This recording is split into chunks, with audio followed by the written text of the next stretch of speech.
Hello, friend. Come in. Come in from the storm. I saw you out there, walking through the rain. I've been waiting for you. Here, let me help you with that. You're soaked through. Come closer to the fire. That's it. Just a little closer. Let the warmth reach you. I know you didn't plan to end up here. Nobody plans to end up in a cave, sheltering from a storm. But here we are, you and me. And I want you to know something right from the start. You're not an interruption. You're not a burden. I didn't reluctantly make room for you. I've been sitting here, tending this fire, waiting, hoping you'd find your way here. Listen to that rain. It's really coming down out there, isn't it? The kind of rain that feels personal, aggressive, like the sky itself is angry. I can hear it hammering against the rocks outside, running in sheets down the cliff face. But in here, we're dry. The stone walls are thick, ancient. They've weathered storms far worse than this one. They'll hold. You look exhausted. I can see it. Not just tired from the walk here, but tired in a deeper way. The kind of tired that sleep doesn't fix. The kind that's been building for weeks, months, maybe years. Your shoulders carry it. Your eyes hold it. That weight you're carrying. I see it, and I want you to know you can set it down here. You don't have to hold it up for me. You don't have to pretend it's not there. Would you like to sit? There's plenty of room here by the fire. The ground is covered with old blankets. They're simple, worn, but they're clean and dry. Take whichever spot feels right to you. There's no wrong choice. Some people like to sit close to the fire, as close as they can get without getting burned. Others prefer to stay back a bit, in the shadows where the light is softer. Either way is fine. I'm not going anywhere, so wherever you choose to sit, I'll be right here. The fire is good tonight. I've been feeding it carefully, making sure it doesn't get too wild, doesn't burn, too hot. Just steady, consistent. The kind of fire that lasts through the night. I added some cedar wood earlier. Can you smell it? There's something about cedar smoke. It's clean, sharp, cuts through everything else. The desert air, the dampness from the rain, even the mustiness of the cave. Just cedar and warmth. I want you to take a moment, if you can, to just notice where you are. I know that might sound strange. You're obviously aware you're in a cave. But I mean really notice. Feel the solidity of the ground beneath you. It's not going anywhere. It's been here for thousands of years, and it will be here for thousands more. Feel the warmth of the fire on your face, your hands. Notice how the light flickers and dances on these ancient walls. Watch the shadows shift and move, and notice the storm, not with fear, but with awareness. It's out there. It's real. It's violent and loud and relentless. But you're in here. There's a difference. The storm hasn't stopped, but you're not in it anymore. Not right now. Right now, you're here, with me, in the shelter. I know what you're carrying. I know about the darkness that's been following you. The heaviness that wakes up with you every morning, if you even slept at all. The weight that sits on your chest when you're lying in bed, making it hard to breathe, hard to move, hard to care about anything. The fog that makes everything feel distant and unreal, like you're watching your own life through thick glass. You don't have to. Explain it to me. You don't have to find the right words or make me understand. I already know. I've seen every moment. Every night you've lain awake, staring at the ceiling. Every morning you've had to force yourself to get out of bed.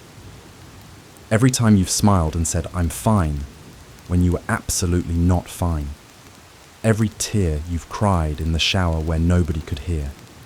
Every scream you've swallowed down because you didn't want to burden anyone else with your pain. I know about the questions too, the ones that circle in your mind like vultures. What's wrong with me? Why can't I just be normal? Why is everyone else able to function when I can barely get through the day? Is this ever going to end? Am I going to feel this way forever? And the darker questions, the ones you're almost afraid to acknowledge, even to yourself. Would anyone really miss me? Would they be better off without me? Is there any point to this? Why should I keep going? I'm not afraid of those questions. You can think them here. You can feel them here. This is a safe place for the darkest thoughts, the scariest feelings, the things you can't say anywhere else. Because I'm not shocked by them. I'm not disappointed in you for having them. I understand. See, here's what I know that you might not know right now. Depression is real. It's not weakness. It's not a lack of faith. It's not something you can just get over, or pray away, or choose joy out of. It's a real condition, as real as diabetes or a broken bone. Your brain chemistry is off. The neurotransmitters that are supposed to help you feel things, experience joy, find motivation, they're not working the way they should. And that's not your fault.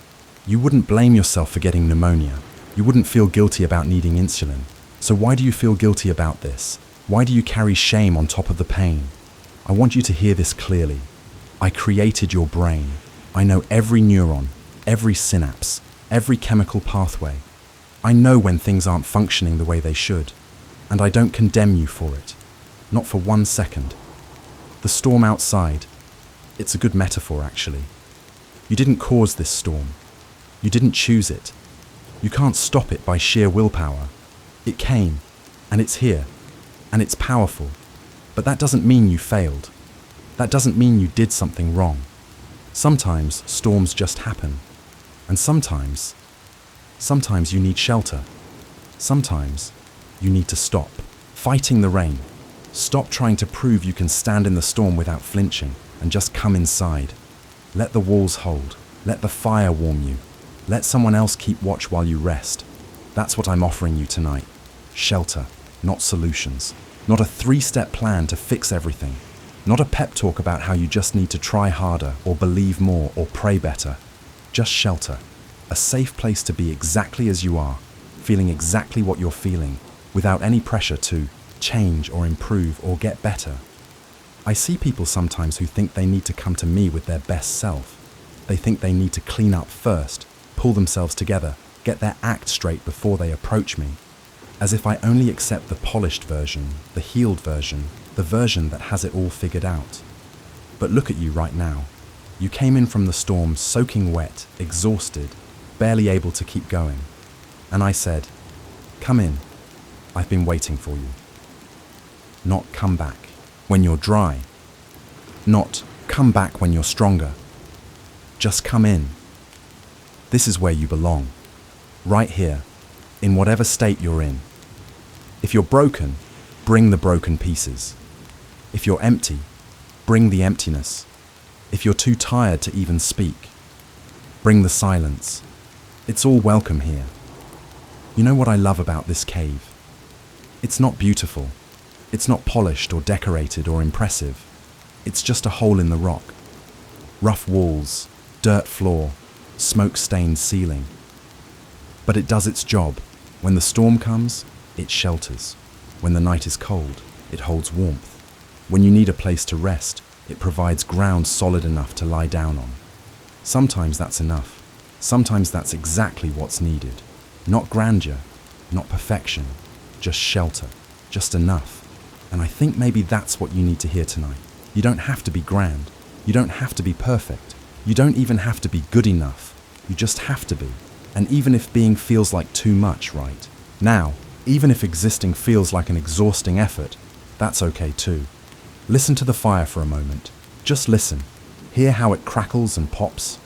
Every now and then, a piece of wood shifts, sending up a small shower of sparks. The flames don't move in a predictable pattern. They dance, they surge and fall. Sometimes they burn bright. Sometimes they dim down to coals. But they don't go out. I won't let them go out. That's a promise I'm making to you right now. I won't let your fire go out, even when it dims down to barely a flicker, even when it feels like the smallest breath might extinguish it completely. I'll be here. I'll tend it. I'll add fuel carefully. I'll guard it through the night. You don't have to keep yourself going. You don't have to be the one who maintains your own light. That's my job. I'm good at it. I've been doing it for a long time. I know the darkness feels endless right now. I know you can't see the morning. I know you're not even sure there is a morning anymore, or if there is, whether it will be any different from the darkness you're in now. That's the cruelest part of depression, isn't it? The way it steals your ability to imagine things getting better.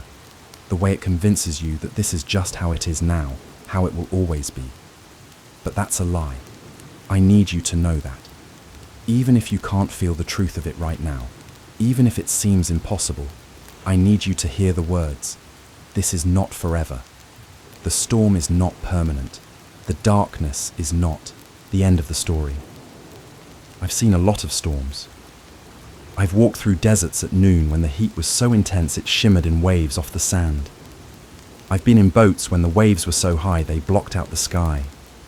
I've stood in gardens at midnight when the darkness was so complete it felt like it had weight. And every single time, morning came. The heat broke, the waves calmed, the sun rose. Not because I wished it into being, not because I had enough faith or tried hard enough, but because that's how the world works. That's how I made it. Light follows darkness. It always has. It always will. You might not believe me right now. That's okay. You don't have to. I'll believe it for both of us. I'll hold that hope, that certainty, that knowledge of coming morning. You just rest. You just stay here in the shelter. Let me carry the hope for a while. I wonder if you can feel it, the difference between in here and out there. In here, the air is still, warm. The firelight is steady. You can breathe without rain hitting your face. You can sit without being pounded by wind. It's not that the storm has stopped. Step outside right now and you'd be in it immediately. But in here there's a pause. There's a break. There's relief, even if temporary. That's what I want to give you tonight. A pause. A break. Permission to stop fighting for just a little while. You've been so strong for so long. You've been holding yourself together with everything you have, but you're tired, so tired. And you don't have to be strong in here. You can let go. The cave walls will hold. I will hold. There's no agenda here. I'm not waiting for you to have a breakthrough or an epiphany. I'm not expecting you to leave here fixed or suddenly joyful. I'm not measuring your spiritual progress or judging your faith level. I'm just here with you, being present, tending the fire, keeping watch. If you want to talk, I'm listening. If you want to sit in silence, that's fine too. If you want to cry, go ahead. If you're too numb to cry, too empty to feel anything at all, that's okay. There's no right way to do this. There's no wrong way to be here.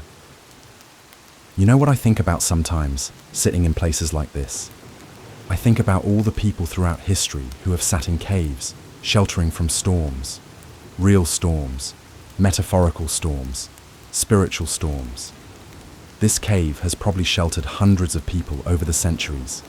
Shepherds caught in sudden rain, travelers surprised by nightfall, prophets fleeing from danger, people like you, carrying burdens too heavy to bear alone. And every single one of them, every single one, sat where you're sitting now, felt the same warmth from a fire, listened to the same sound of rain on rock, found the same relief in having walls around them and a roof, however rough, over their heads. You're part of a long story, a story of human fragility and divine faithfulness, a story of people who couldn't make it on their own and a God who never expected them to. I don't know how long you've been in this storm. Days? Weeks? Months? Years? However long it's been, I know it feels like forever. I know you're tired of it. Tired of waking up to the same heaviness. Tired of going through the motions. Tired of pretending. Tired of trying. Just tired. And maybe the most exhausting part is that nobody else seems to understand. They try. They say things like, I hope you feel better soon, or just think positive thoughts, or have you tried exercising? And you want to scream, don't you think I've tried? Don't you think if I could just feel better I would? But you don't scream, you smile, you nod, you say thank you, and you feel even more alone because the gap between what they think you need and what you actually need feels like a chasm you can't cross. But here's the thing. I understand. Not theoretically, not academically, not from a distance. I understand from the inside, because I became human. I took on flesh and blood and bone. I took on a nervous system that could feel pain. I took on a brain that could experience sorrow. I took on a heart that could break. I know what it's like to be so overwhelmed with grief that you sweat drops of blood. I know what it's like to feel abandoned by the people you thought would stand with you. I know what it's like to cry out to God and hear only silence. I know what it's like to face darkness so complete that it blocks out the sun at noon. So when I say I understand, I'm not saying it lightly. I'm not offering you empty sympathy. I'm telling you, I've been there. In the darkness, in the pain, in the place where you can't see a way forward and you're not sure you want to keep going. And I'm still here. I made it through. Not unscathed, not without scars, but through. And I'm telling you, you can too. Not because you're strong enough, but because I am. And I'm here with you. The fire is burning low. Let me add another log. There. Watch how the flames curl around it, finding the dry wood, consuming it slowly. It'll burn for hours like this. Steady, reliable, warm. You're safe here. Whatever else is true, whatever storm is raging, whatever darkness you're carrying, right now, in this moment, you're safe. The walls are solid. The fire is warm. And I'm here. I'm not going anywhere. When you wake up, if you sleep, I'll still be here. When morning comes, if it comes, I'll still be here. And if the storm is still raging tomorrow, we'll face it together. But tonight, just rest. Just be. Let the shelter do what shelter does. Let the fire do what fire does. Let me do what I do best. Keep watch over the ones I love while they rest. You're going to be okay. I know you don't feel that right now. I know it seems impossible, but I'm telling you, as someone who sees the whole story, as someone who knows how this ends, you're going to be okay. Not because the storm will magically disappear, not because depression will suddenly lift, but because you're not alone in it, and that makes all the difference. Rest now. We have time. All the time you need. The night is long, and we have much to talk about. But for now, just rest. Feel the warmth. Listen to the rain. Know that you're exactly where you need to be. Welcome to the shelter, my friend. I'm so glad you're here. Are you comfortable? Good. I want to tell you a story. It's about a friend of mine. His name was Elijah. Maybe you've heard of him. Maybe you haven't. Either way, I think you need to hear this story tonight, because I think you'll recognize yourself in it. Elijah was a prophet, one of the greatest, actually. Powerful, faithful, brave. The kind of man who stood up to kings and called down fire from heaven. The kind of man who heard my Father's voice clearly and followed it without hesitation. The kind of man other people looked at and thought, now, that's what faith looks like. But let me tell you about a time when that same man, that powerful prophet, sat in a cave much like this one and told my father he wanted to die. I was there. I remember it clearly. Let me take you back to that day, and you'll see why I'm telling you this story now, why I think it matters for you tonight. It started with a victory. Actually, one of the most spectacular victories in Israel's history. There was this showdown on Mount Carmel, the prophets of Baal on one side, Elijah on the other. The challenge was simple. Whichever God answered with fire, that was the real God. The prophets of Baal went first. They danced, they shouted, they cut themselves, they worked themselves into a frenzy. Nothing, not a spark, not a flicker, nothing.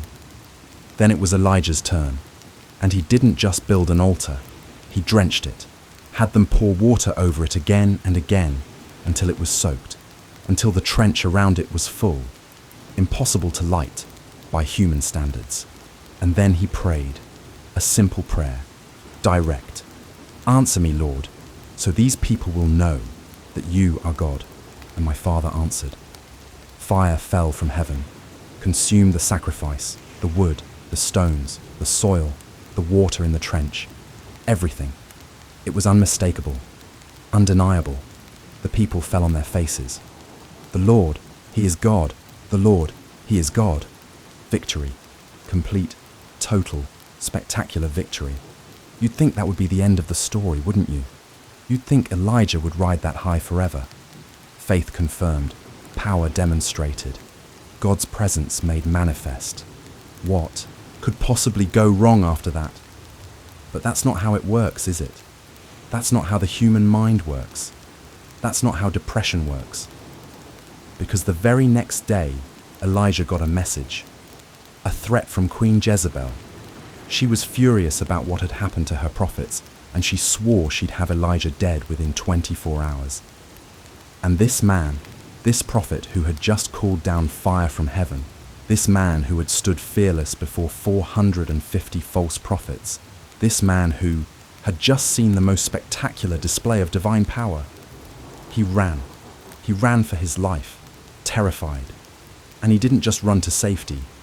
He ran into the wilderness, ran until he couldn't run anymore, ran until he collapsed under a broom tree, exhausted and hopeless.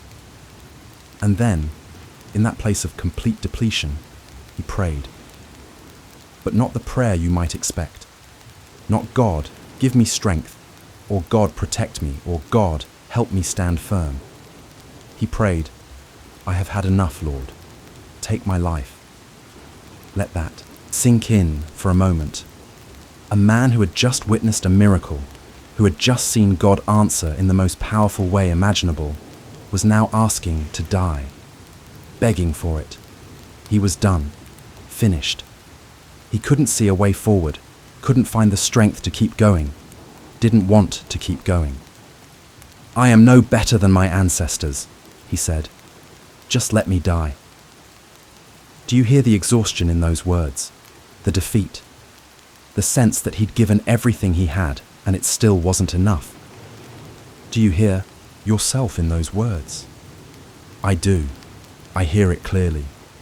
The voice of someone who is so deeply, profoundly tired that death sounds like relief. Now here's what I want you to pay attention to. Here's the part that matters. Here's the response Elijah got from my father. My father didn't rebuke him, didn't say, how dare you, after everything I've done for you, after the miracle I just performed, how can you have so little faith? My father didn't give him a pep talk, didn't say, come on, pull yourself, together. You're stronger than this. Just choose joy. Just think positive. My father didn't explain the theology of suffering or give him a lecture about trusting in difficult times. You know what my father did? He let him sleep. And then, when Elijah woke up, there was food. Bread baked on hot coals, a jar of water, simple, nourishing, exactly what his body needed. An angel touched him and said, get up and eat. Not get up and pray. Not get up and repent. Not get up and fight. Just get up and eat. And Elijah ate, and he lay down again. And he slept some more. And then the angel came back a second time, touched him again. Get up and eat, for the journey is too much for you. Did you catch that? The journey is too much for you. Not you're being weak. Not you should be able to handle this. Just acknowledgement.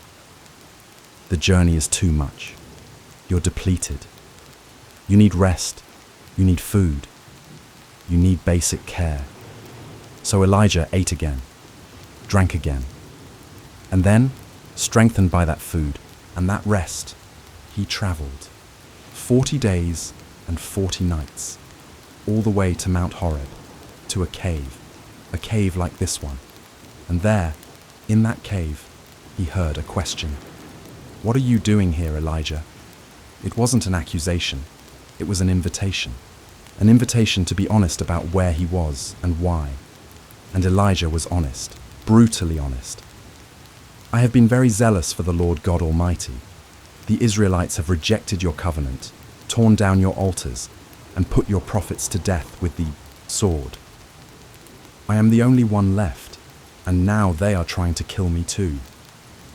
Do you hear the despair, the isolation? I am the only one left.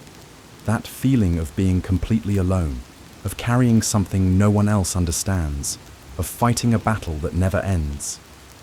And here's what my father did next. He told Elijah to stand on the mountain because he was about to pass by. And then came a demonstration, a powerful wind that tore the mountains apart and shattered the rocks. But my father wasn't in the wind. Then an earthquake, strong enough to shake the ground. But my father wasn't in the earthquake. Then fire, consuming and fierce. But my father wasn't in the fire. And after the fire, a gentle whisper, a still, small voice. And that's where my father was. In the quiet, in the gentle, in the whisper that required Elijah to be still and listen carefully. Why am I telling you all this? Why does this matter for you? Sitting here in this cave tonight, carrying your own darkness, fighting your own despair. Because I need you to understand something crucial. Depression is not a spiritual failure. It's not a lack of faith. It's not something you brought on yourself by not praying enough, or not believing enough, or not being strong enough. Elijah had just seen fire fall from heaven. He had just witnessed the most dramatic answer to prayer imaginable. His faith wasn't weak. His connection to my father wasn't broken. He had just experienced the pinnacle of spiritual power and presence. And yet, days later, he wanted to die. That's not a contradiction. That's just the reality of being human. That's the reality of how the human brain works, how exhaustion works, how trauma works, how depression works. You can have faith and still be depressed. You can believe in God and still want to die. You can have experienced real, genuine spiritual moments and still find yourself in a cave, unable to see a way forward. And when you're in that place, what you need is not condemnation, not a reminder of what you should believe or how you should feel, not pressure to have more faith or try harder. What you need is rest, food, basic care, gentleness, time. What you need is someone who sees your exhaustion and says, "The journey is too much for you right now. Rest. Let me feed you. Let me give you what you need to take the next step, even if that step is just getting through the next hour." That's what my father gave Elijah. Not answers, not explanations, not a theological discourse on suffering. Just bread, water, sleep, and then, later, a gentle whisper in the quiet. I think about Elijah often. I think about how he's remembered as one of the greatest prophets, how his story is told with reverence and awe. And all of that is true. He was extraordinary. His faith was genuine. His courage was real. But he was also a man who collapsed under a tree and asked to die. And that's part of his story too. Not the shameful part that gets whispered about. Not the weakness that disqualifies him. Just part of the full human story of a man who encountered God powerfully and also struggled deeply. Both things are true. Both things can exist in the same person, in the same story, in the same life. Just like both things are true about you. You can have faith and still struggle.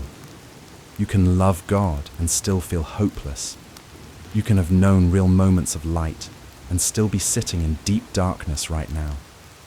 The darkness doesn't erase the light you've known. And the light you've known doesn't mean the darkness isn't real. Listen to the rain outside.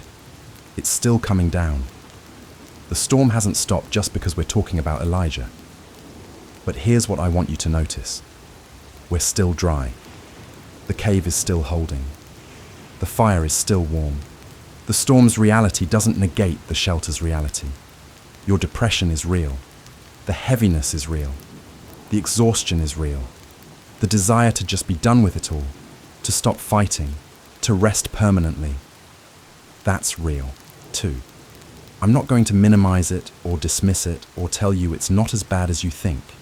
It is as bad as you think.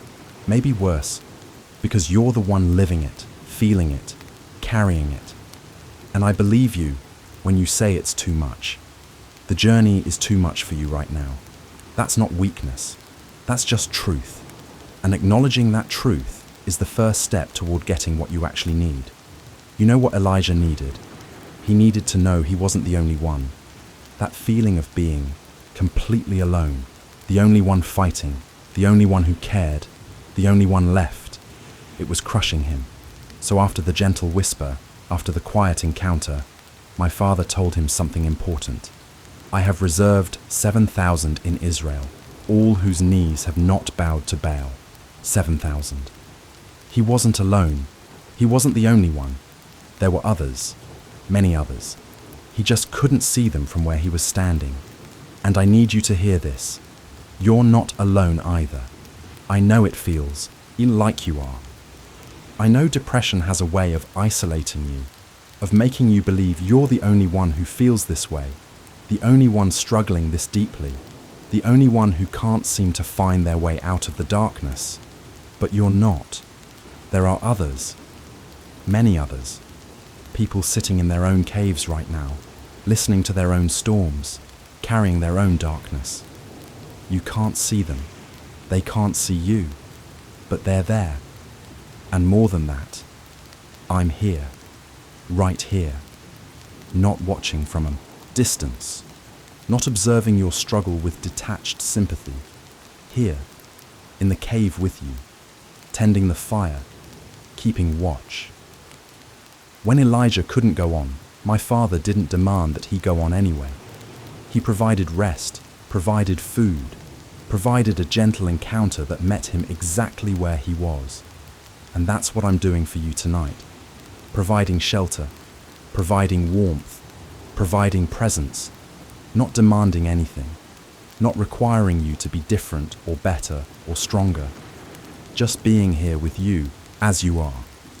Elijah eventually got up, eventually continued his journey, but not because he forced himself, not because he white-knuckled his way through the despair. He continued because he was cared for first, fed first, rested first, met gently in the quiet. And then, when he had what he needed, he was able to take the next step, not all the steps, not the whole journey, just the next one. That's all I'm asking of you right now. Not that you figure out the whole journey, not that you see the path all the way to the end, not that you muster up the strength to climb out of this cave and face the storm, just that you rest, just that you let yourself be cared for, just that you receive what I'm offering: shelter, warmth, presence, gentleness. Tomorrow can worry about itself. Next week is not your concern right now. Getting better or healed or fixed is not tonight's goal. Tonight's goal is simple: rest. Be here. Let the fire warm you. Let the walls shelter you. Let me keep watch. Elijah's story didn't end in that cave, and yours won't either. But the cave was a necessary part of his story, a place where he could fall apart safely, a place where he could be honest about his despair, a place where he could receive what he needed without pretense or performance. This cave can be that for you. Not forever. You won't stay here forever. But for now, for tonight, it's exactly where you need to be. And I'll be right here. Not rushing you. Not pushing you. Not demanding that you move faster, or heal quicker, or find your strength sooner. Just here, keeping the fire going, listening to the rain, watching over you while you rest. You're going to make it through this, not because you're strong enough, but because you don't have to be. Because I'm here, and I'm not going anywhere. Rest now, friend, like Elijah rested. Deeply, fully, without shame. You've earned it, and you need it, and it's yours. The angel said to Elijah, "Get up and eat, for the journey is too much for you." I'm saying to you tonight, rest and receive, for the journey has been too much. And that's okay. That's human. That's real. And I'm here to meet you in it. Just like I met Elijah, with gentleness, with provision, with patience, with presence. You're safe here. The storm can rage, but the cave holds, and I'm here. That's enough for tonight. That's more than enough. I need to talk to you about something important. Something that I think is adding to your burden, making the weight even heavier than it needs to be. I need to talk to you about the lies that depression tells, and more than that, the lies that people, even well-meaning people, tell about depression. Because here's the truth. On top of carrying the actual weight of depression, the exhaustion, and the darkness, and the heaviness, you're also carrying shame, guilt, the belief that somehow this is your fault, that you're failing, that if you just had more faith, if you just tried harder, if you just believed better, you wouldn't be in this cave right now. And I need to tell you, as clearly and firmly as I can, that's not true. None of it is true. Let me be very direct about this. Depression is not a lack of faith. Let me say it again, because I know you've heard the opposite so many times that it's become a voice in your head. Depression is not a lack of faith. You can have tremendous faith and still be depressed. You can believe in me with every fiber of your being and still wake up unable to get out of bed. You can pray fervently, read scripture daily, serve faithfully, and still feel absolutely nothing. Still want to die. Faith and depression are not opposites. They're not on opposite ends of a spectrum, where more of one means less of the other. They exist in different categories entirely. One is about trust and relationship and spiritual connection. The other is about brain chemistry and neurotransmitters and the physical reality of how your mind functions. Would you feel guilty for having diabetes? Would you think that needing insulin means you don't trust me enough? Would you believe that if you just prayed harder, your pancreas would start producing insulin on its own? Of course not. That would be absurd. You understand that diabetes is a medical condition that requires medical treatment. The insulin isn't a replacement for faith. It's a tool that helps your body function the way it was designed to function. Depression is the same. It's a medical condition. Your brain chemistry is off. The neurotransmitters that regulate mood, motivation, sleep, appetite, the ability to feel pleasure, they're not working properly. And that's not a spiritual problem. It's a physical one. I created your brain. I know every neuron, every synapse, every chemical pathway. I know how serotonin is supposed to work, how dopamine is supposed to flow, how norepinephrine is supposed to regulate. And I know when those systems aren't functioning correctly. And I don't condemn you for it. Not for 1 second. Just like I wouldn't condemn someone for having a broken leg or a malfunctioning thyroid or a heart that needs medication to beat properly. You know who else struggled with depression? David, the man after my father's own heart, the psalmist, the king, the warrior, the worship leader. Listen to some of the things he wrote. I am worn out from my groaning. All night long I flood my bed with weeping and drench my couch with tears. That's Psalm 6. Does that sound like someone who's doing great? Someone who just needs to think more positively? Or this from Psalm 88. You have put me in the lowest pit, in the darkest depths. I am overwhelmed with troubles and my life draws near to death. I am counted among those who go down to the pit. I am like one without strength. The lowest pit, the darkest depths, overwhelmed, life drawing near to death, no strength. That's depression, described 3,000 years ago by one of the most faithful men who ever lived. And here's what's interesting about Psalm 88. Go read it sometime.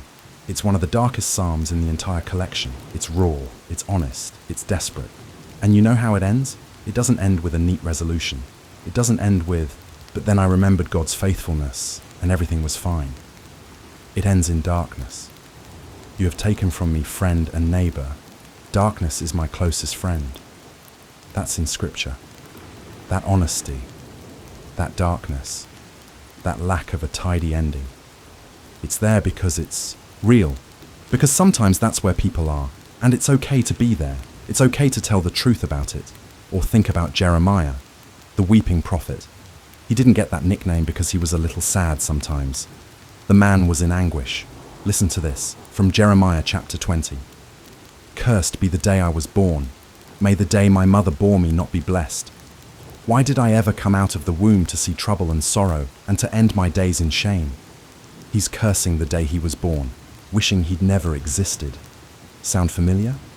And Jeremiah was a prophet, called by my father, faithful to his calling, spoke my father's words, and still he wished he'd never been born. Or Job, righteous Job, blameless Job, Job who feared God and shunned evil, Job who lost everything and then sat in ashes, scraping his sores with broken pottery and said, "May the day of my birth perish, and the night that said, a boy is conceived. That day may it turn to darkness. Why is light given to those in misery, and life to the bitter of soul, to those who long for death that does not come? Longing for death that does not come. The pain of continuing to exist when existence itself feels unbearable." Job knew it. Jeremiah knew it. David knew it. Elijah knew it. These weren't weak men. They weren't unfaithful men. They weren't men who needed to just snap out of it or choose joy. They were men who encountered real, profound, documented depression. And it's recorded in Scripture not as a cautionary tale of what happens when you don't have enough faith, but as an honest account of human experience. As validation that yes, this is real. Yes, this happens. Yes, even to people of great faith. So when someone tells you that depression means you're not trusting God enough, they're wrong. When someone suggests that if you just prayed more, or read your Bible more, or went to church more, the depression would lift, they're wrong. When someone implies that your depression is a sign of spiritual weakness, or hidden sin, or demonic oppression, they're wrong. They might mean well. They might be trying to help, but they're wrong. And I need you to know that, so you can stop carrying the extra weight of their wrongness on top of everything else you're already carrying. Here's another lie I want to address. The idea that you should be able to just push through this, just work harder, just force yourself to function, just fake it till you make it. That's not how depression works. And honestly, I think that advice, that pressure to just keep going no matter what, has done tremendous damage. Because here's what happens. You try to push through. You force yourself out of bed. You put on the smile. You go through the motions. And it costs you everything. Every ounce of energy you have goes into just appearing normal. Just getting through the day without falling apart in public. And then people look at you and think you're fine. They don't see the cost. They don't see the complete collapse that happens the moment you're alone. They don't see the hours you spend staring at nothing, too exhausted to even cry. They don't see the darkness that's consuming you from the inside out. And because they don't see it, they don't understand. They think you're doing okay. They think you're handling it. They think you're strong. But you're not strong. You're breaking.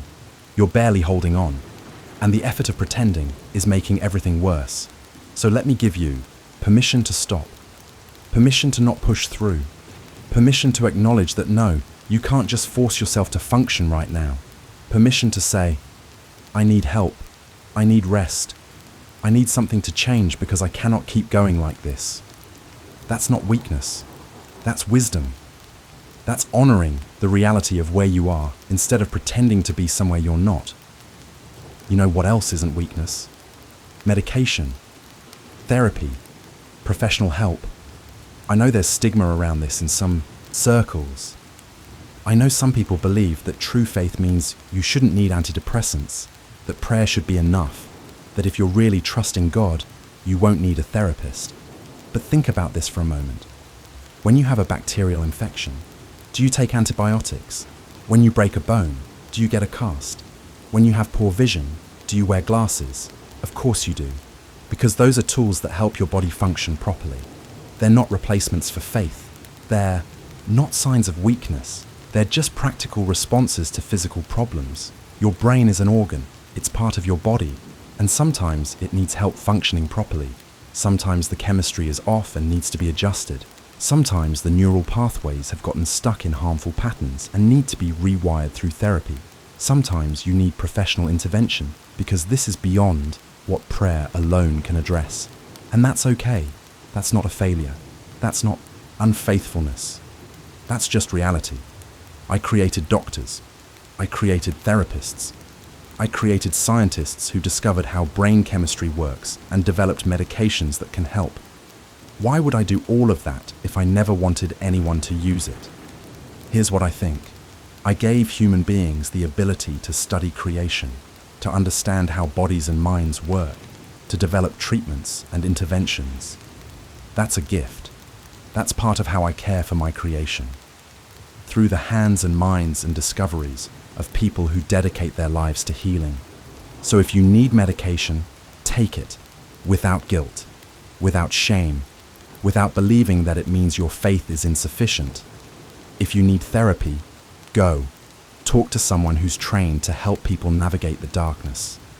Let them give you tools and perspectives and support. If you need to be hospitalized because you're not safe, go. Let professionals keep you alive while you can't keep yourself alive. There's no shame in that. Only wisdom. I'm not threatened by your need for help. I'm not disappointed that prayer alone hasn't fixed this. I'm not keeping score of how many times you've asked me to take this away, and I haven't. I know what you're facing. I know how hard it is. And I'm glad there are tools available to help. Use them, please. Now, let me address another lie. The lie that says you're a burden, that everyone would be better off without you, that your presence in people's lives is more negative than positive, that you're dragging everyone down with your darkness. I hear that thought. I know how convincing it sounds when depression is speaking. But it's not true. You are not a burden. You're a person. A person who is struggling, yes. A person who needs support, absolutely. But a person with value, with worth, with a place in this world that is uniquely yours. The people who love you, they don't love you because you're always happy or always helpful or always have it together. They love you because you're you. And right now, you is someone who's depressed.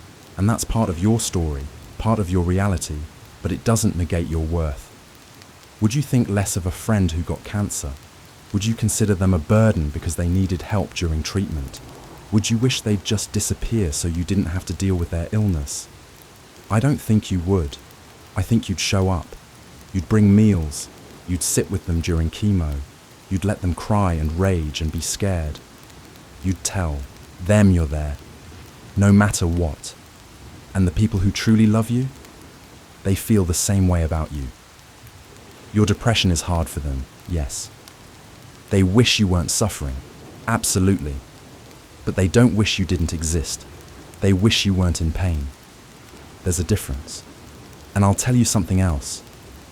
Your life has meaning, even right now. Even in the darkness. Even when you can't see it, or feel it, or believe it. You don't have to be productive to have value. You don't have to accomplish things, or contribute or perform. Your worth isn't based on what you do. It's based on who you are. And who you are is someone I created, someone I love, someone I chose to bring into existence.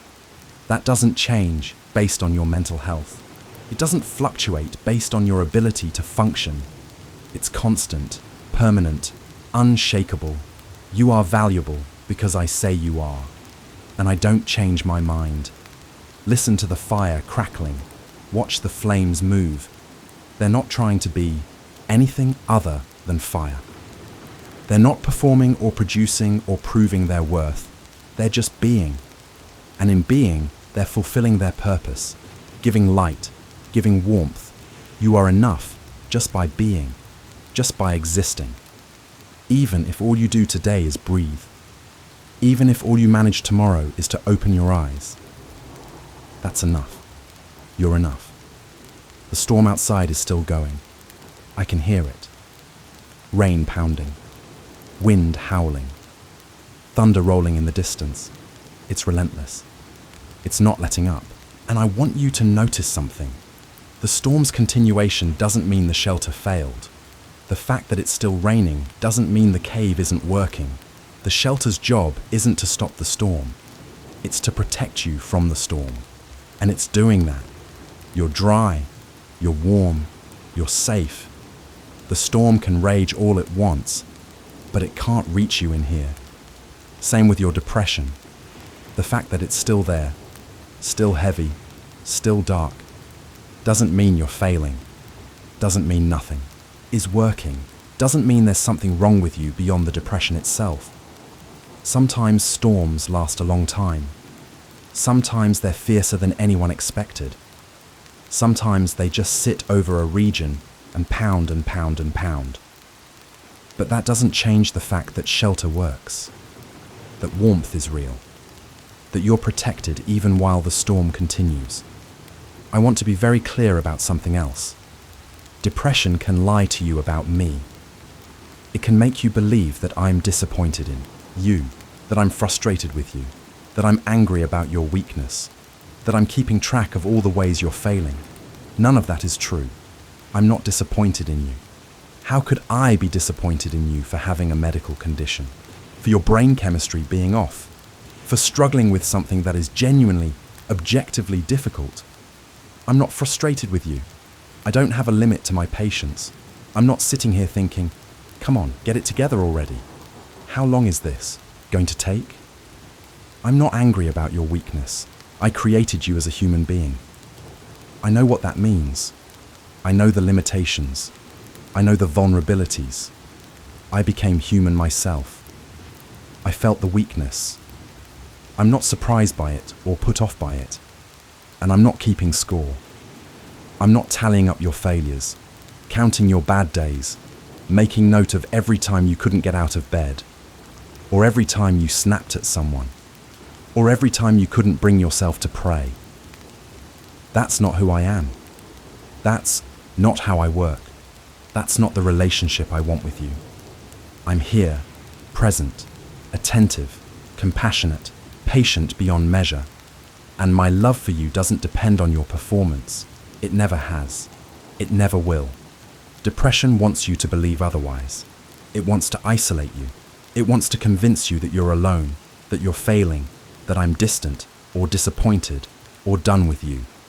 But I'm right here, sitting across this fire from you, tending the flames, keeping watch, seeing you fully, knowing you completely, and loving you absolutely. That's the truth. Hold on to that when the lies get loud. When depression tells you that you're worthless, remember, I say you have infinite worth. When it tells you you're a burden, remember, I say you're beloved. When it tells you there's no hope, remember, I am hope itself, and I'm right here with you. The lies are convincing. I know they are. They sound true. They feel true. But they're not true. And I'll keep reminding you of what is true as many times as you need to hear it. For as long as it takes, you're going to be okay. Not because the depression will magically disappear, not because you'll suddenly find the strength to overcome it on your own, but because you're not alone in it. Because I'm here. Because the truth is stronger than the lies, even when it doesn't feel like it. Rest in that. Let it settle over you like warmth from this fire. You don't have to fight the lies right now. You don't have to argue with them, or disprove them, or convince yourself they're wrong. Just let them be lies, and rest in the truth. I'm here. I love you. You matter. That's enough for now. I want to tell you about darkness, real darkness, the kind that swallows everything, the kind where you can't see your hand in front of your face, the kind where up and down lose meaning because there's nothing to orient yourself by. I want to tell you about it because I've been there, in that darkness, and I think you need to know that. You might think of me as the light of the world. That's what I called myself. It's true. But before I was the light that conquered darkness, I entered the darkness, fully, completely, in ways that most people don't think about or talk about. Let me take you to a garden. Gethsemane. It was night, late, the kind of late where the world feels like it's holding its breath. My disciples were with me, but they were exhausted. I'd asked them to stay awake, to keep watch, to pray with me, but they couldn't. They kept falling asleep. And honestly, I understood. They were only human. The spirit was willing, but the flesh was weak. I walked a little further into the garden, away from them, and there, alone under the olive trees in the darkness, I began to pray. And this is what I want you to understand. I was terrified. I, the Son of God. I, who had walked on water and calmed storms and raised the dead. I was terrified of what was coming. I knew what was ahead. The betrayal, the arrest, the mockery, the torture, the cross, and I didn't want it. Let me be clear about that. I didn't want it. I fell on my face and I prayed, "My Father, if it is possible, let this cup pass from me. Let this cup pass. Let there be another way. I don't want to do this. Please, if there's any other option, any other path, let's take it." That was me, in the garden, in the darkness, begging for a way out. And you know what happened to my body in that moment. I began to sweat drops of blood. It's a real medical condition. It happens under extreme stress. The capillaries near the sweat glands burst and blood mixes with sweat. It's rare. It requires intense anguish. That's how distressed I was. My body was literally breaking down from the weight of what I was facing. 3 times I prayed that prayer. 3 times I asked if there was another way. And 3 times the answer was no. This was the path. This was what had to happen. And I chose to walk it. Not because I wanted to. Not because it didn't terrify me. But because I loved you.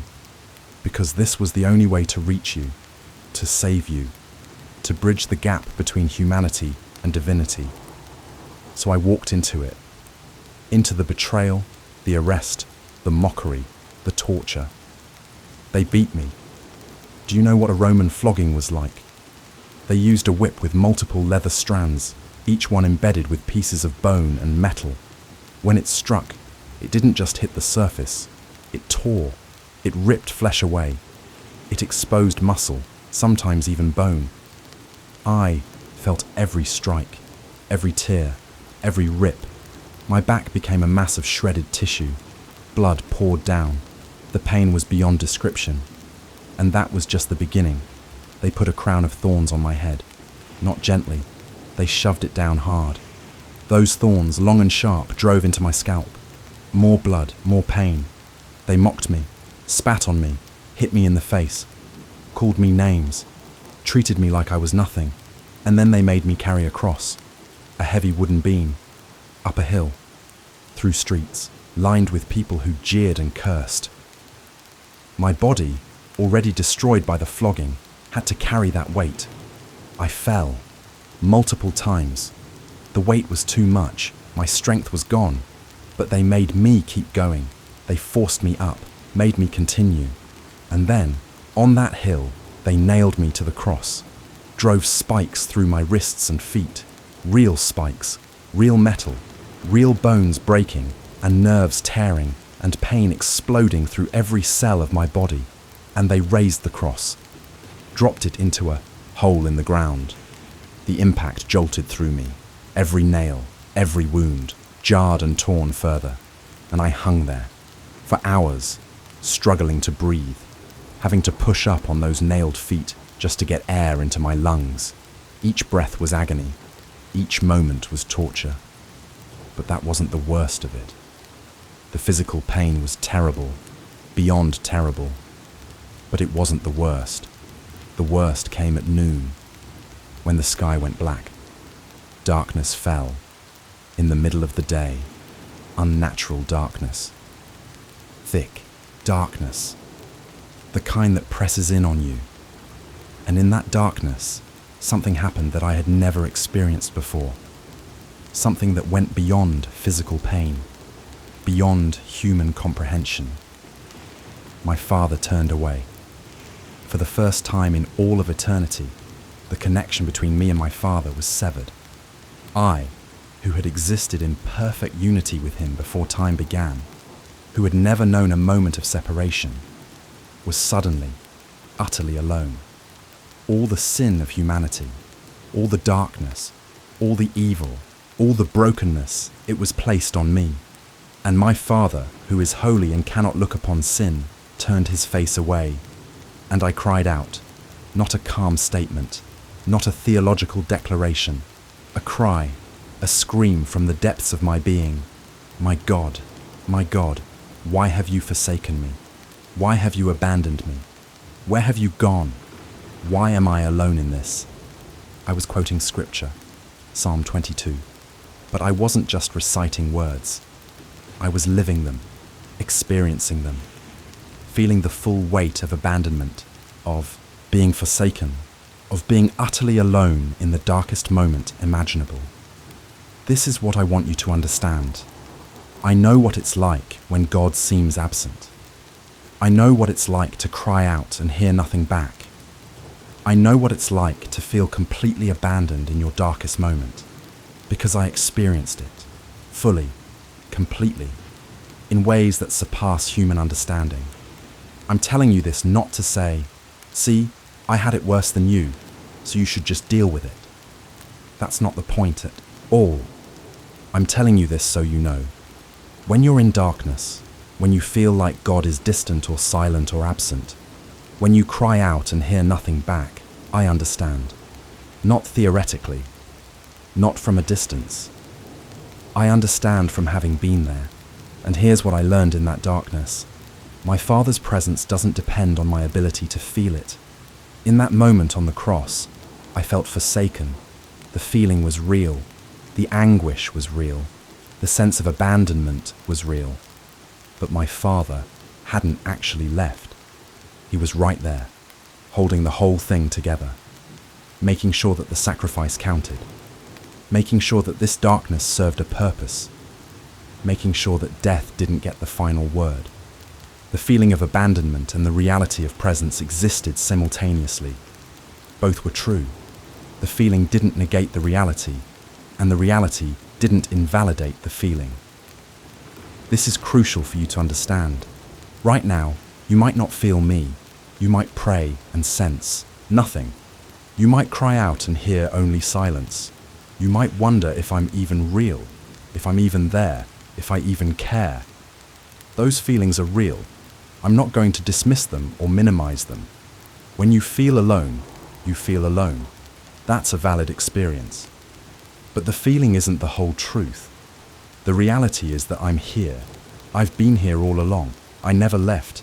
I never will leave. My presence isn't contingent on your ability to perceive it. Think about the sun. On a cloudy day when the sky is thick with clouds and you can't see any blue, the sun is still there, still shining, still giving light. The clouds block your view of it, but they don't make it cease to exist. Your depression is like those clouds, thick, heavy, blocking your view, making everything seem grey and dark. But I'm still here, still present, still shining.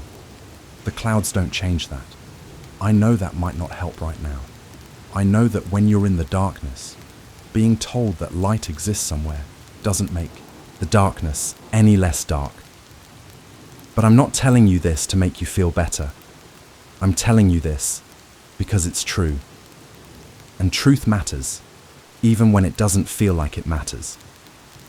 After the darkness on the cross, after the cry of abandonment, after the physical death, I was placed in a tomb, wrapped in burial cloths, laid in darkness, sealed behind a stone. And for 3 days, that's where I was. In the tomb, in the dark, dead. My followers thought it was over. They thought the darkness had won. They thought hope was gone.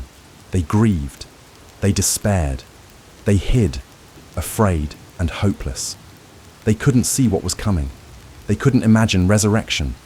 All they could see was death and darkness and the end of everything they'd believed in. But on the third day, in the early morning darkness, something shifted.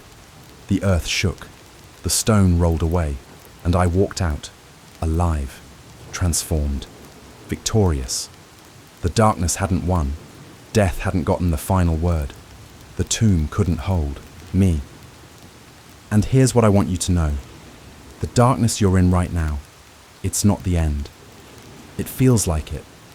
It looks like it. But it's not. I know you can't see the way out. I know you can't imagine how this could possibly get better. I know it feels like this is just how it is now, permanent and unchanging. But that's not the truth. The truth is that darkness doesn't last forever. The truth is that death doesn't win. The truth is that resurrection is coming. I'm not asking you to muster up hope. I'm not asking you to believe hard enough or visualize healing or think positive thoughts.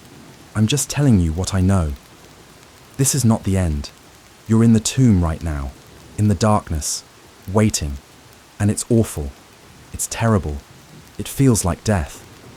But the stone will roll away. Morning will come. Life will return. Not because you make it happen, but because that's how the story goes. That's what I do. I bring life out of death, light out of darkness, hope out of despair. Listen to the storm outside. It's still going, still pounding, still relentless. But I want you to notice something. The cave is still standing. The fire is still burning. You're still here, still breathing, still alive. That matters. That's significant. You've made it this far. Through all the darkness, all the pain, all the days when you didn't think you could keep going, you've made it. You're still here. And I'm still here with you. In the cave. In the darkness. Not waiting for you to find your way to the light, but being the light in the darkness. Being the presence that doesn't depend on your perception. When I was in the garden, in the darkness, in the anguish, I prayed, and my Father heard. Even though the answer was no, this is the path, He heard. My prayer mattered. My cry mattered. Your prayers matter too. Even when they feel like they're hitting the ceiling and bouncing back.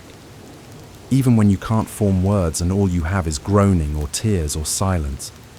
It matters. I hear. You know. What Paul wrote about in Romans.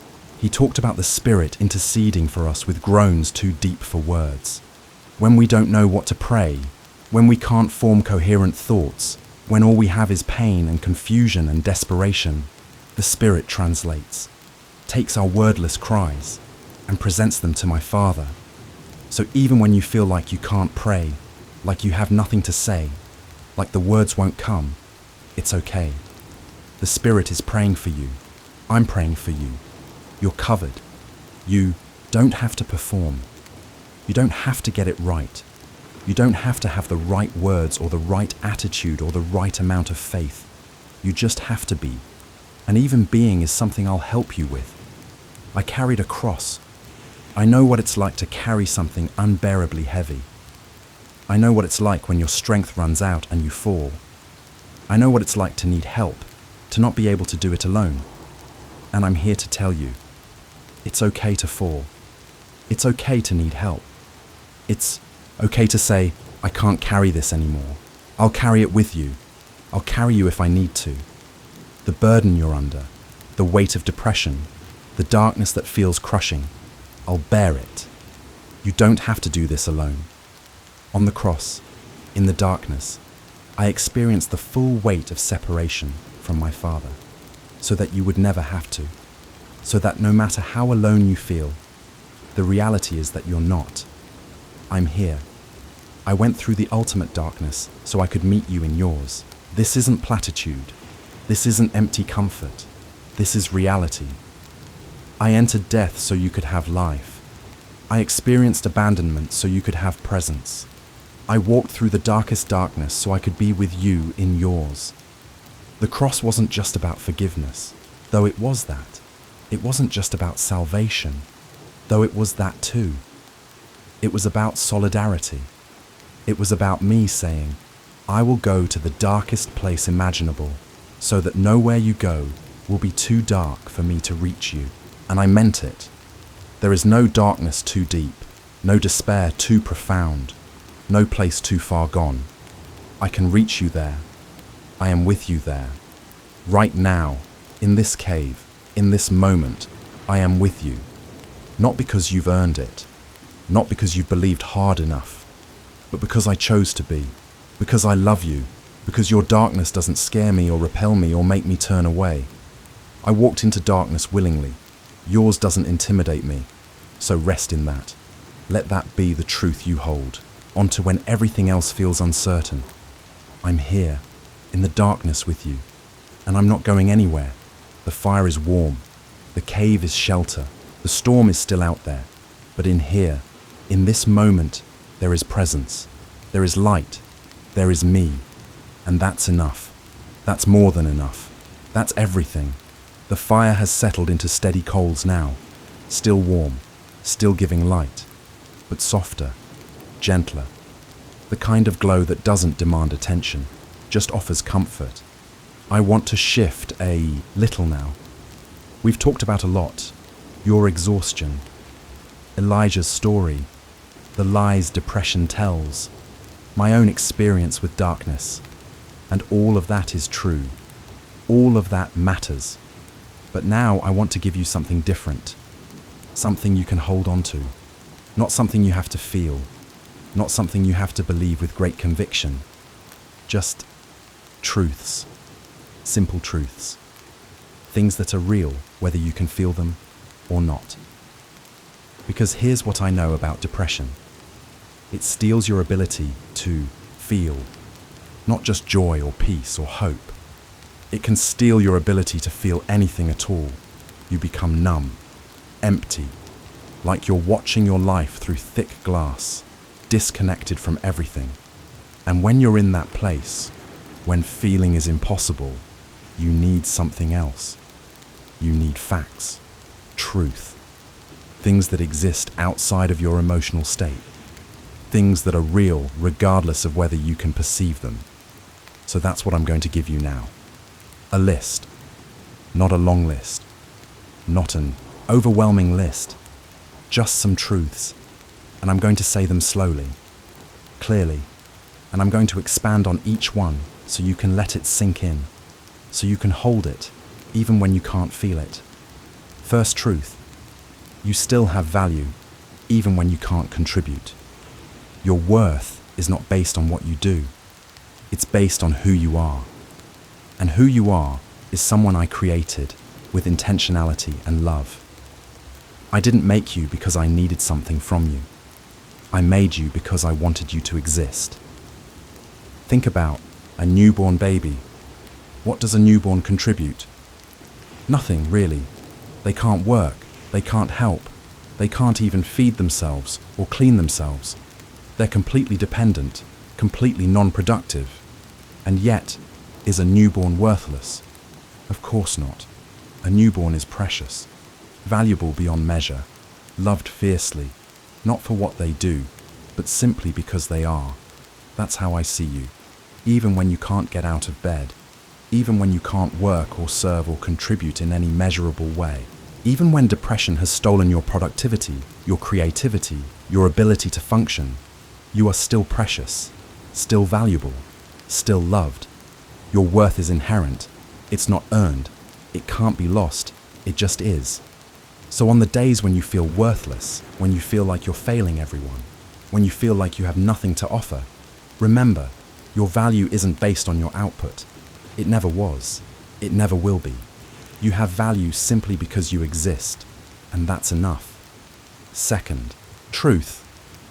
Tomorrow is a new day, even if it feels the same.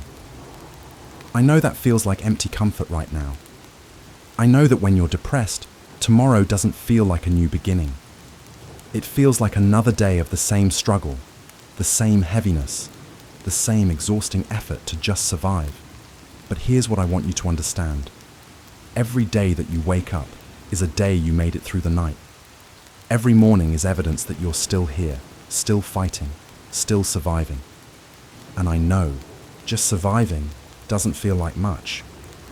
I know you want to thrive, not just survive. I know you want to wake up and feel good, feel hopeful, feel like yourself again.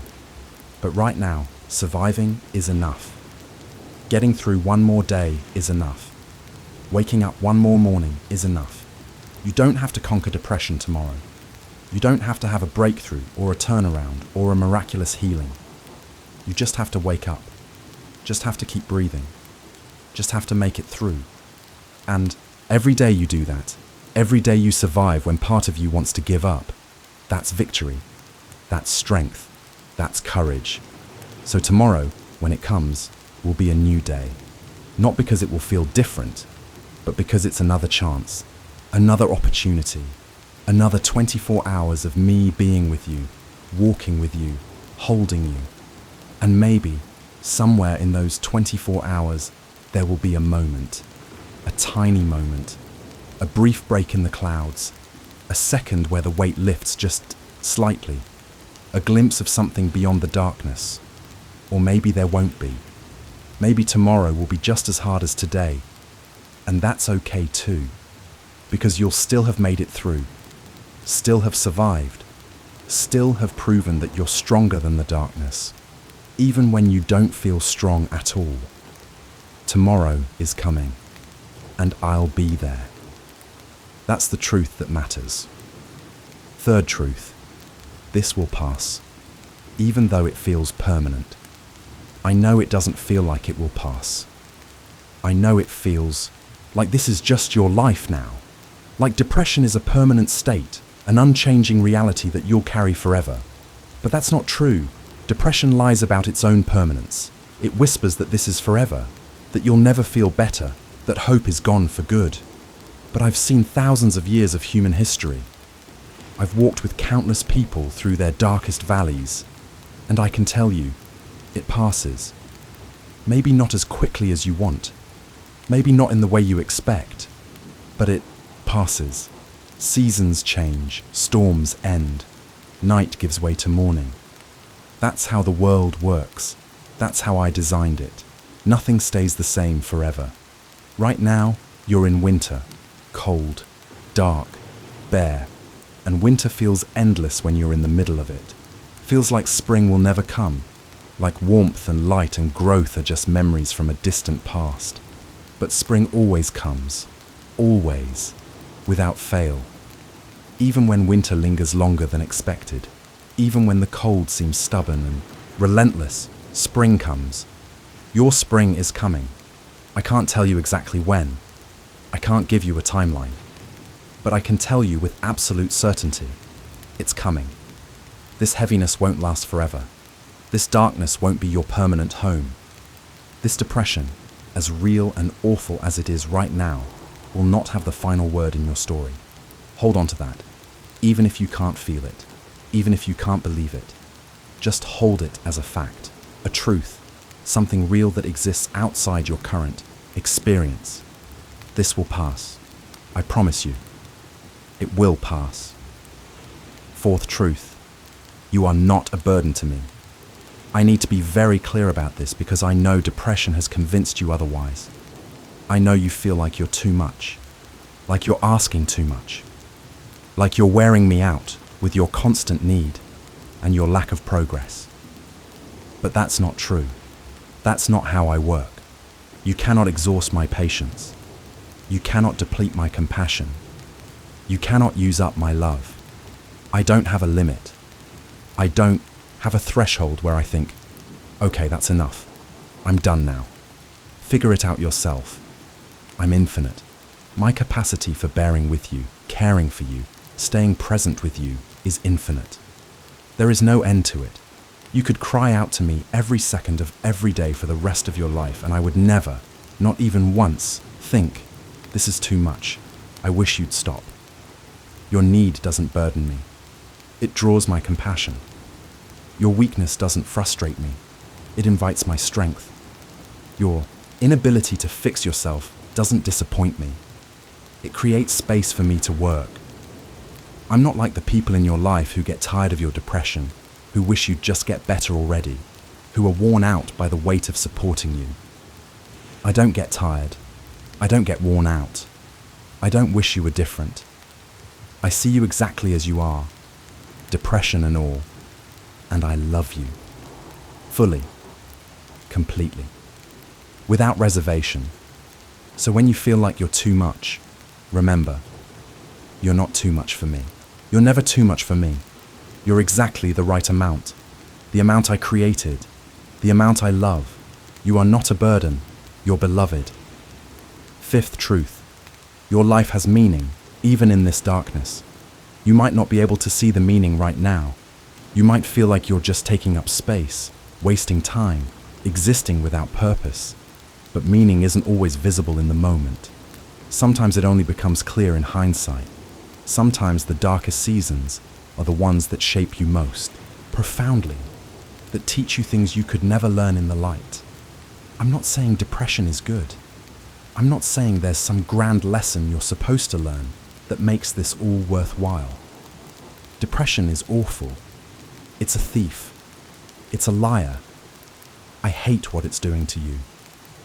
But I can tell you this, I waste nothing. Even this, even your darkest days, even the time that feels lost to numbness and pain. Somehow, in ways you can't see right now, this is part of your story. This is shaping you.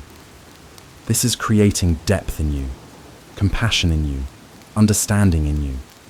One day, you might meet someone else who's in the darkness, and you'll be able to sit with them in a way that others can't. You'll be able to say, I know, I've been there, and I made it through. And that will matter. That will mean something. That will bring light to someone else's darkness. Your suffering is not meaningless. Your struggle is not pointless. Your life, even in this season, matters. You matter. Right now, in this cave, in this storm, you matter. Sixth, truth. It's okay to not be okay. You don't have to pretend. You don't have to put on a brave face. You don't have to act like you're fine when you're falling apart. It's okay to be exactly where you are. Struggling, hurting, barely holding on. I'm not waiting for you to get your act together. I'm not withholding my presence until you're in a better place. I'm here, now, in the mess. You know what I love about this cave? It's not clean. It's not pretty. There's no pretense here. It's rough and smoky and real. And that's what I want from you. Not polish, not performance. Just reality. Just honesty. Just you, as you are, without the mask. It's okay to cry. It's okay to rage. It's okay to feel nothing at all. It's okay to not have hope right now. It's okay to be tired of fighting. All of that is okay. All of that is welcome here. All of that is met with compassion, not judgment. You don't have to be strong for me. You can be weak. You can be broken. You can be barely hanging on by a thread. I'll meet you there. I'll hold the thread. I'll be the strength when you have none. It's okay to not be okay. I'm okay with that. You should be too. Seventh truth. Rest is not weakness. I know you feel guilty for needing rest, for needing to stop, for not being able to push through. But rest is not weakness. Rest is wisdom. When your body is sick, it needs rest to heal. When your mind is exhausted, it needs rest to recover. When your soul is depleted, it needs rest to be renewed. Rest isn't giving up. Rest is giving yourself what you need. I rested. You know, after creating the world, I rested. Not because I was tired, but because rest matters. Because ceasing from work is important. Because there's value in stopping, in being still, in allowing space for restoration. If I, who am infinite in strength and power, chose to rest, why do you think you shouldn't need it? You're human. You're finite. You have limits. And that's not a flaw. That's design. I made you with limits. I made you to need rest. So rest. Without guilt. Without shame. Without feeling like you should be doing more, or trying harder or pushing through. Rest is what you need right now. So rest. Let your body be still. Let your mind be quiet. Let your soul be at peace. I'll keep watch. I'll tend the fire. I'll make sure you're safe. You just rest. Eighth truth. You don't have to have hope right now. I'll carry it for you. This might be the most important truth I can give you tonight. You don't have to muster up hope. You don't have to believe things will get better. You don't have to see the light at the end of the tunnel. If you can't access hope right now, that's okay. I'll hold it for you. I can see what you can't see. I know what you can't know. I have hope when you have none. And that's enough. My hope is enough for both of us. You don't have to carry it. You don't have to manufacture it. You don't have to pretend you feel it. Just let me carry it. Let me be the one who believes in your future when you can't. Let me be the one who sees the dawn when all you can see is darkness. I've got this. I've got you. And I've got hope enough for both of us. So let it go. The pressure to be hopeful. The guilt about not believing strongly enough. The shame about your doubt. Let it all go. And just rest in this truth. I have hope. And I'm not letting go. Not of the hope. Not of you. These truths, all of them, they're yours. They're real. They exist whether you feel them or not. Whether you believe them or not. They're like this cave. Solid. Constant. Unchanging. Regardless of the storm outside. Regardless of what you're feeling or not feeling inside. They're true, and you can hold on to them. Even when your grip is weak. Even when your hands are shaking. Even when you're not sure you can hold anything at all. Hold these truths, or let me hold them for you. Either way, they're here. They're real. They're yours. And so am I. Here. Real. Yours. Now. Tomorrow. Always. That's the truth. The deepest truth. The one that holds all the others. I'm here, and I'm not leaving. Rest in that, friend. Just rest. Listen. Do you hear it? The storm is quieting. Not gone. Not completely, but quieter. The thunder is more distant now. The rain, instead of pounding, is falling more gently. Steady. Rhythmic. Almost peaceful. It's still there, the storm. But it's changing. Softening. Like it's been raging for so long that it's finally beginning to tire. Or maybe it's not the storm that's changed. Maybe it's you. Maybe you've been in the shelter long enough that the storm doesn't sound as threatening anymore. Maybe the safety of these walls, the warmth of this fire, the presence of someone who understands, maybe that's changed how you hear the rain. Either way, something is different. Can you feel it? The fire has burned down to glowing embers now, deep red, orange in places, still warm, still giving light, but quiet. No crackling, no popping, just steady, quiet warmth. I've been adding wood carefully throughout the night, not too much, just enough to keep it going, to keep you warm, and I'll keep doing that, all night, however long you need. Because here's what I want you to understand. I don't sleep. I never sleep. I never need to. I'm always awake, always watching, always aware. And tonight, that means I'm watching over you. Specifically you.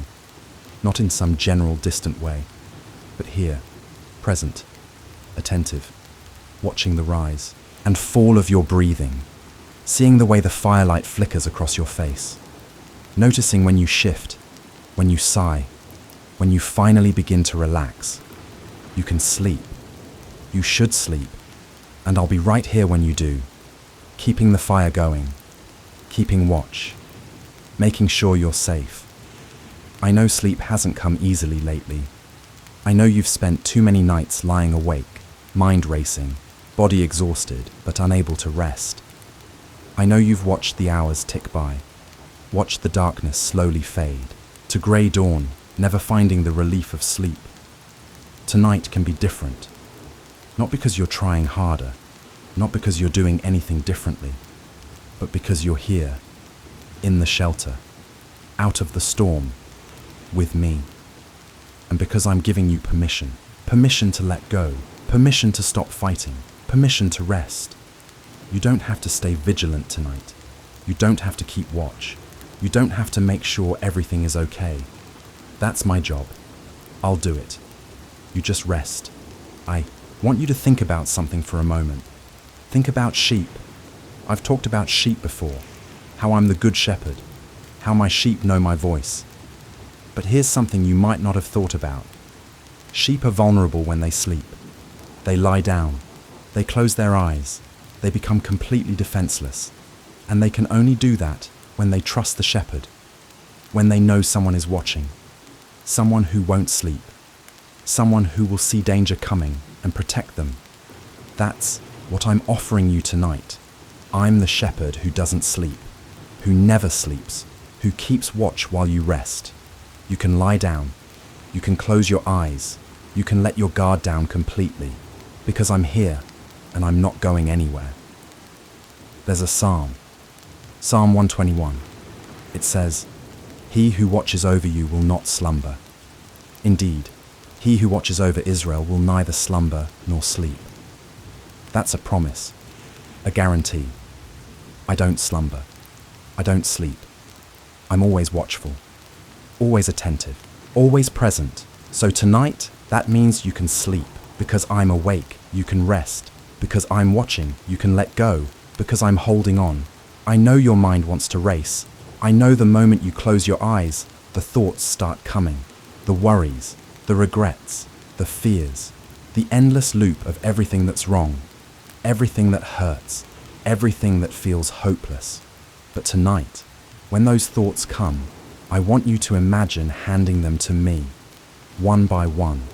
Each worry, each fear, each painful thought. Hand it to me. Let me hold it. Let me carry it while you rest.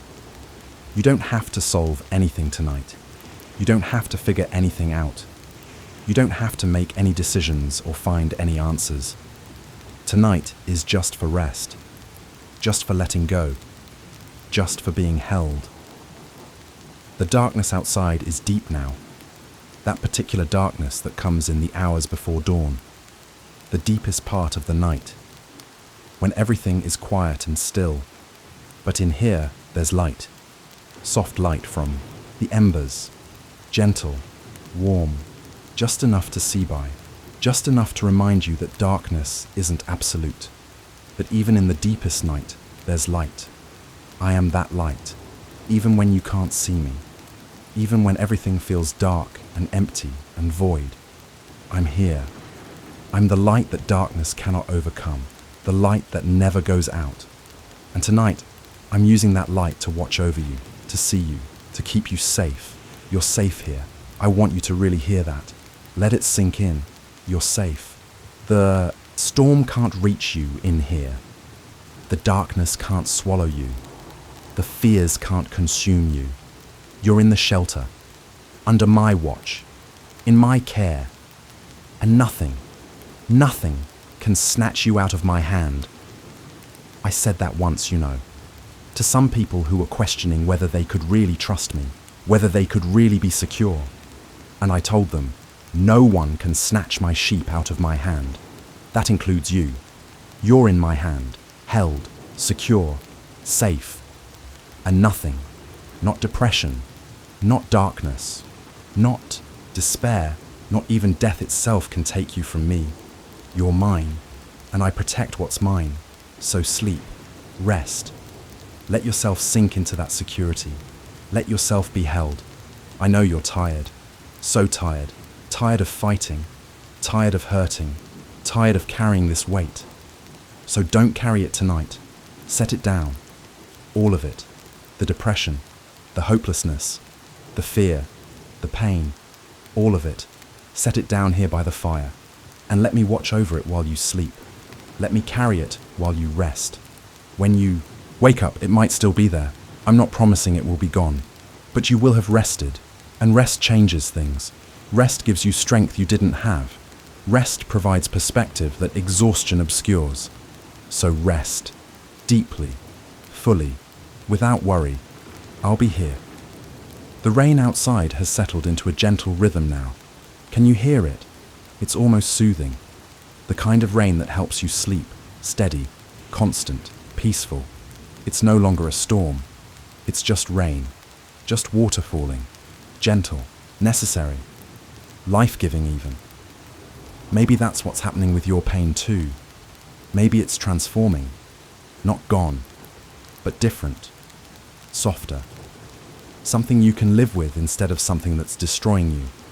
Or maybe it's not. Maybe when you wake up, it will still feel like a storm. And that's okay too, because I'll still be here. We'll face it together. But that's tomorrow's concern, not tonight's. Tonight, just rest. Your breathing is slowing. I can see it.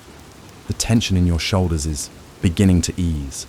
Your body is starting to believe what I'm telling you, that it's safe to rest, that it's okay to let go. Listen to your breath, in and out, slow and steady, like waves on a shore, rhythmic, peaceful. Breathe in, I am here. Breathe out, you are safe. Breathe in, I love you. Breathe out, you can rest. Let that rhythm carry you. Let it be the only thing you focus on. Breath in, breath out. Simple, natural, easy. You don't have to try to sleep. You don't have to force it. Just breathe. Just be. And let sleep come when it comes. And if it doesn't come, that's okay too. Just resting here, in the quiet, in the warmth, in my presence, that's enough. That's good. That's exactly what you need. I'm going to keep talking, quietly, gently. Not because I need to say anything profound, but because my voice is here. Because hearing it might help you rest. Because sometimes the darkness is less frightening when you know you're not alone in it. When you wake up, whenever that is, I'll still be here. Right here by the fire. Same place, same presence, same love. The night doesn't change me. The darkness doesn't affect me. I'm constant, steady, unchanging.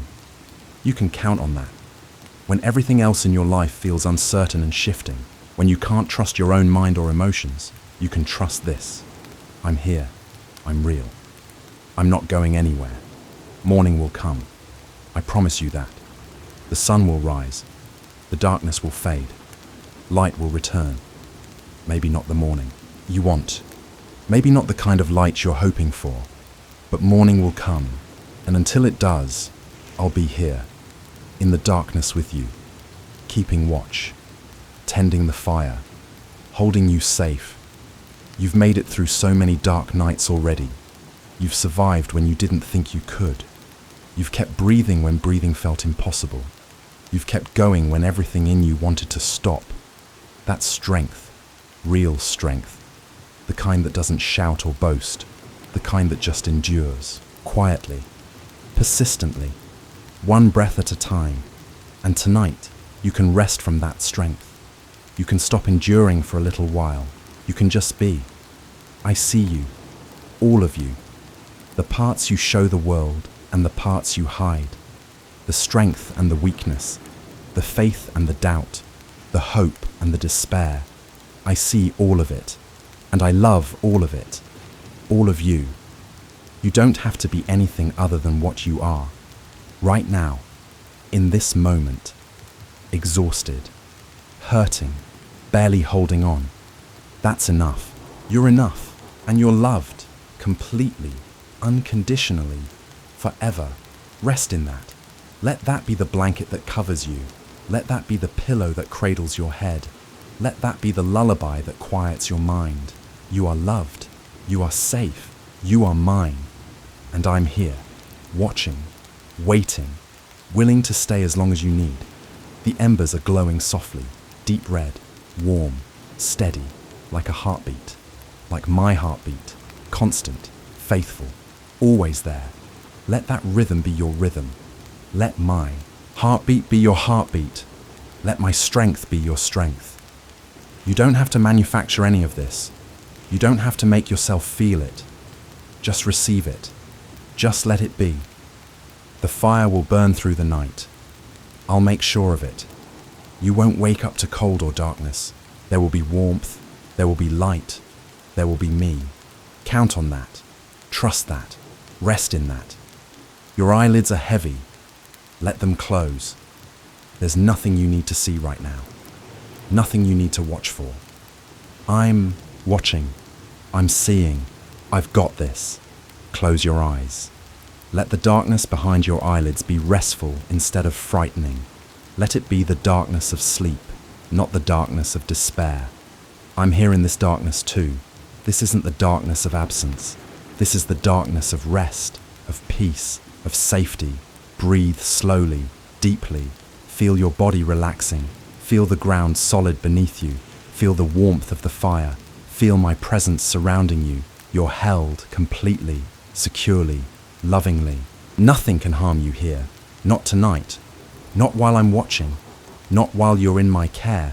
Sleep, beloved. Sleep peacefully. Sleep deeply. Sleep knowing that you are loved beyond measure, protected beyond doubt, and valued beyond understanding. I'll be right here. When you wake up, I'll be here. If you wake in the night, I'll be here. If you sleep until dawn, I'll be here.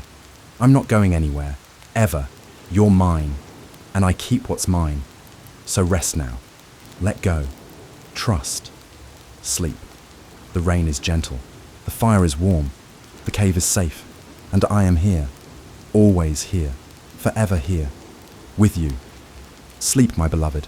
I'll be right here when you wake. I promise. Rest now. Rest. Sleep. I'm here. You're safe. Sleep.